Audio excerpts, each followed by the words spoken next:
लातूर के वांगदरी गांव में ओबीसी आरक्षण को लेकर आत्महत्या करने वाले भरत कराड़ के परिवार से मिलने पहुंचे वरिष्ठ नेता छगन भुजबल ने कहा कि ओबीसी आरक्षण हम हर हाल में बचा कर रखेंगे। भुजबल ने कहा कि आरक्षण के लिए पहले लोगों ने बलिदान दिया और अब उसे बचाने के लिए सबको साथ आना होगा। उन्होंने भावुक अपील करते हुए कहा कि ओबीसी समाज का कोई भी युवक इस संघर्ष में आत्महत्या न करे, बल्कि आरक्षण की लड़ाई सभी को मिलकर संवैधानिक और सामाजिक स्तर पर लड़नी चाहिए। भरत कराड़ की मौत को उन्होंने खुद दुखद और समाज के लिए चेतावनी भरा बताया।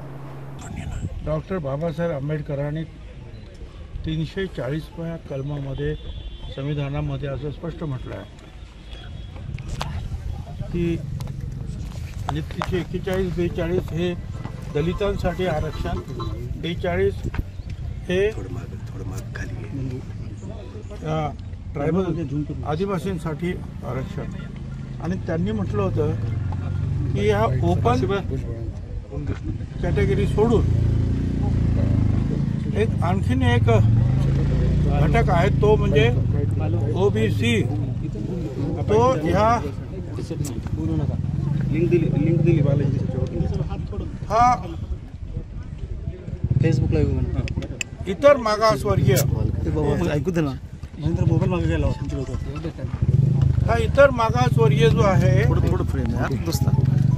हा घटक फार मोठा आहे आणि त्याला सुद्धा आरक्षण देण्याची मदत करण्याची आवश्यकता आहे। हे बाबासाहेब आंबेडकरांनी लिहिलेल्या त्या संविधानामध्ये 4 घटक केले, एक ओपन, एक दलित, एक आदिवासी आणि एक ओबीसी। तेव्हापासून लढा सुरू आहे। मग कालेलकर कमिशन आलं, हे कमिशन ते कमिशन, तरी सुद्धा आम्हाला आरक्षण मिळालं नाही।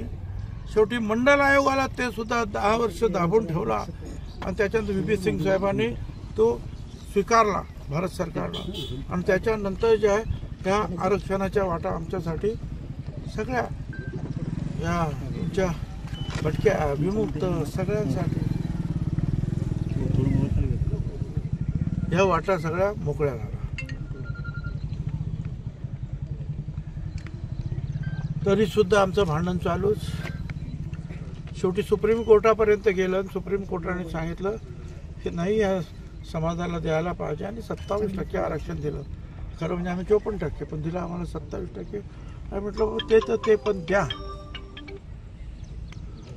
त्याच्यानंतर कित्येक वेळेला झालं, सुप्रीम कोर्टात मराठा आरक्षणाचा हा मुद्दा जो आहे हा गेल्या काही वर्षामध्ये उभा राहिला।